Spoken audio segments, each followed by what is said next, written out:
출애굽기 2장 11절에서 25절까지의 말씀입니다. 제가 대표로 봉독하겠습니다. 모세가 장성한 후에 한 번은 자기 형제들에게 나가서 그들이 고되게 노동하는 것을 보더니 어떤 애굽 사람이 한 히브리 사람 곧 자기 형제를 치는 것을 본지라. 좌우를 살펴 사람이 없음을 보고 그 애굽 사람을 쳐 죽여 모래 속에 감추니라. 이튿날 다시 나가니 두 히브리 사람이 서로 싸우는지라. 그 잘못한 사람에게 이르되 내가 어찌하여 동포를 치느냐 하매 그가 이르되 누가 너를 우리를 다스리는 자와 재판관으로 삼았느냐. 내가 애굽 사람을 죽인 것처럼 나도 죽이려느냐. 모세가 두려워하여 이르되 일이 탈로 되었도다. 바로가 이 일을 듣고 모세를 죽이고자 하여 찾는지라. 모세가 바로의 낯을 피하여 미디안 땅에 머물며 하루는 우물 곁에 앉았더라. 미디안 제사장에게 7달이 있었더니 그들이 와서 물을 길어 구유에 채우고 그들의 아버지의 양떼에게 먹이려 하는데 목자들이 와서 그들을 쫓는지라. 모세가 일어나 그들을 도와 그 양떼에게 먹이니라. 그들이 그들의 아버지 루엘에게 이를 때에 아버지가 이르되 너희가 오늘은 어찌하여 이같이 속히 돌아오느냐. 그들이 이르되 한 애굽 사람이 우리를 목자들의 손에서 건져내고 우리를 위하여 물을 길어 양떼에게 먹였나이다. 아버지가 딸들에게 이르되 그 사람이 어디에 있느냐. 너희가 어찌하여 그 사람을 버려두고 왔느냐. 그를 청하여 음식을 대접하라 하였더라. 모세가 그와 동거하기를 기뻐하며 그가 그의 딸 십보라를 모세에게 주었더니 그가 아들을 낳음에 모세가 그의 이름을 게르솜이라 하여 이르되 내가 타국에서 나그네가 되었음이라 하였더라. 여러 해 후에 애굽 왕은 죽었고 이스라엘 자손은 고된 노동으로 말미암아 탄식하며 부르짖으니 그 고된 노동으로 말미암아 부르짖는 소리가 하나님께 상달된지라. 하나님이 그들의 고통 소리를 들으시고 하나님이 아브라함과 이삭과 야곱에게 세운 그의 언약을 기억하사 하나님이 이스라엘 자손을 돌보셨고 하나님이 그들을 기뻐하셨더라. 아멘.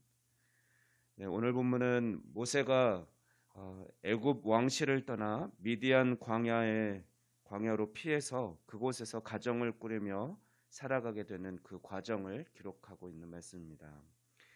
11절 말씀에 모세가 장성한 후에라는 말씀이 나오는데 사도행전 7장 23절에 의하면 스데반은 이때 모세의 나이가 40살이었다라고 말합니다.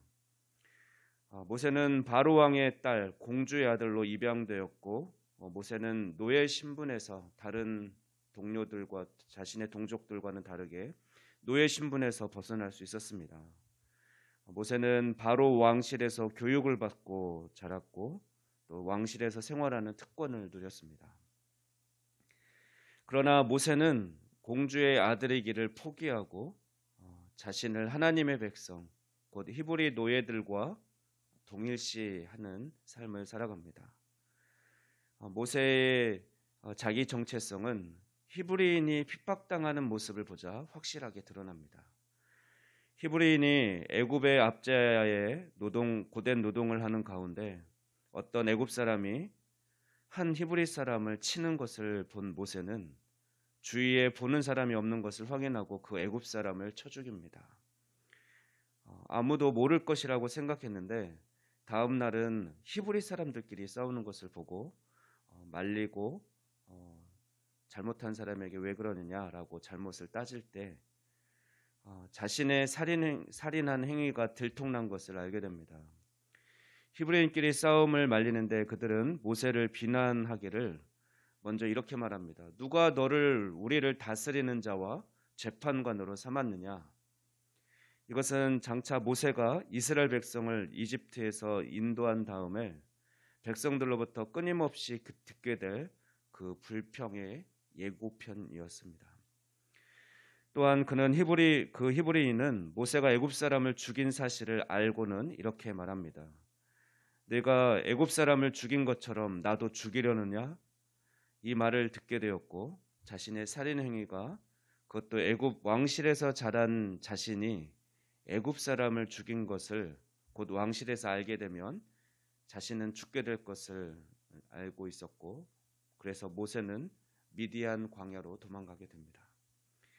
그리고 어느 날은 한 우물 곁에서 미디안 제사장 르우엘, 이후에는 이드로로 불리는데, 그 제사장의 딸들을 도와서 양떼에게 물을 먹이는 것을 도와줍니다. 그리고 거기서 만난 십보로와 결혼을 하게 됩니다. 우물은 우리가 성경을 읽다 보면 참 특별한 장소로 많이 등장하는데, 이삭의 신부감을 찾아간 아브라함의 충성된 종은 자신에게 물을 떠주고 또 자신이 이끌고 온 짐승들에게도 물을 먹였던, 그렇게 친절을 베풀었던 리브가를 이삭과 결혼할 수 있는 신부감으로 아브라함에게 얘기했고, 그래서 이삭과 결혼하게 됩니다. 그리고 야곱 역시 형 에서의 노여움을 피해서 외삼촌 라반을 찾아갔을 때 그 한 우물 곁에서 라헬의 양떼에게 물 먹이는 것을 도와준 후에 라헬과 결혼을 하게 됩니다. 이와 비슷한 일이 모세에게도 일어난 것이죠. 십보라와 결혼한 모세는 아들을 낳아 이름을 게르솜이라고 짓는데, 내가 타국에서 나그네가 되었다, 내 인생은 나그네 인생이다, 이런 의미로 아들의 이름을 짓습니다. 그리고 오늘 본문은 이제 다음 장에서 모세를 부르는 그 하나님의 부르심을 기록하기 전에 자연스럽게 그 연결을 해주는 새 구절 23절에서 25절 말씀으로 본문을 정리하고 있습니다. 마지막 구절들을 살펴보면 23절 말씀은 여러 해 후에 바로 왕이 죽었지만, 자기를 죽이려고 했던 그 왕이 죽었지만, 이스라엘에 대한 애굽인의 확대가 더욱더 오히려 그 강도가 강해지고, 그래서 이스라엘 백성들은 자신을 힘들게 하는 왕이 죽으면, 새로운 왕이 세워지면 조금은 낫지 않을까라는 희망을 가지고 살았지만 그 희망이 꺾이게 됩니다.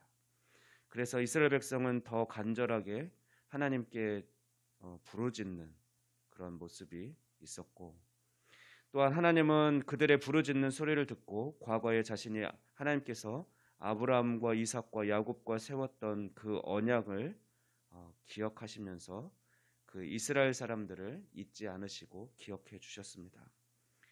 이것은 앞서 말씀드린 대로 이제 모세를 부를 때가 되었다라는, 또 하나님의 때가 되었다라는 것을 암시해 주는 것입니다. 한편 우리가 오늘 본문에서 생각해 볼 것은 이스라엘 백성들이 압제를 당하는 그 근원이라고 생각했던 그 바로 왕이 죽었으나, 이스라엘 백성의 상황은 왕이 바뀌어도 전혀 나아지지 않았던 점을 생각해 보게 됩니다. 결국 이스라엘이 당한 고된 노역은 통치자 한 사람 때문에 우연히 발생한 것이 아니라 근본적으로는 사탄의 역사에 의한 구조적인 악 때문이었음을 생각할 수 있어야 합니다. 따라서 이스라엘은 애굽의 압제와 고난의 땅에서 벗어나 하나님께서 아브라함에게 약속하셨던 그 약속의 땅에 들어가는 것을, 아마 그 말씀을, 언약을 기억하는 백성들은 그 언약을 더 사모하고 빨리 이 애굽에서 벗어나면 좋겠다, 약속의 땅에 나도 들어가거나 차라리 거기서 묻히면 더 좋겠다, 이런 생각을 하게 되었을 것입니다. 그리고 그러한 때 하나님께서는 환난 날에 나를 부르라 내가 너를 건지리라는 시편 50편 15절 말씀처럼 이스라엘의 구원을 위해 그들을 돌아보셨습니다. 여기서 우리는 하나님은 당신의 선택한 자녀들을 결코 좌절과 실패 가운데 그대로 내버려 두지 않으시고, 그들의 울부짖음과 그들의 간절한 기도를 또 외면치 않으시고 반드시 응답해 주시는 공의로우신 분임을 우리가 다시금 깨닫게 됩니다. 우리 오늘도 기도로 나아갈 때 우리의 부르짖음에 귀 기울여 주시고 또 신실하게 응답하실 하나님께 우리 중심에 있는 모든 것을 쏟아놓는 간구의 시간이 되기를 바랍니다. 기도하겠습니다. 만왕의 왕이시며 역사의 주관자 되시는 하나님 아버지, 감사합니다. 우리가 이 세상을 살아가는 동안 우리에게 고통을 더함으로 또한 영원한 하나님 나라를 소망하게 하시니 감사합니다. 또한 우리의 신음, 우리의 울부짖는 소리에 항상 귀 기울이며 신실하게 응답하실 하나님을 또한 바라고 찬양합니다. 우리도 모세처럼 이 세상의 부귀와 권세를 택하기보다 오직 하나님 나라 백성됨을 포기하지 않는 그런 온전한 믿음의 사람들로 세워주시옵소서. 우리에게 영원한 소망을 허락해 주심을 감사드리며 이 모든 말씀 우리 주 예수 그리스도의 이름으로 기도하옵나이다. 아멘.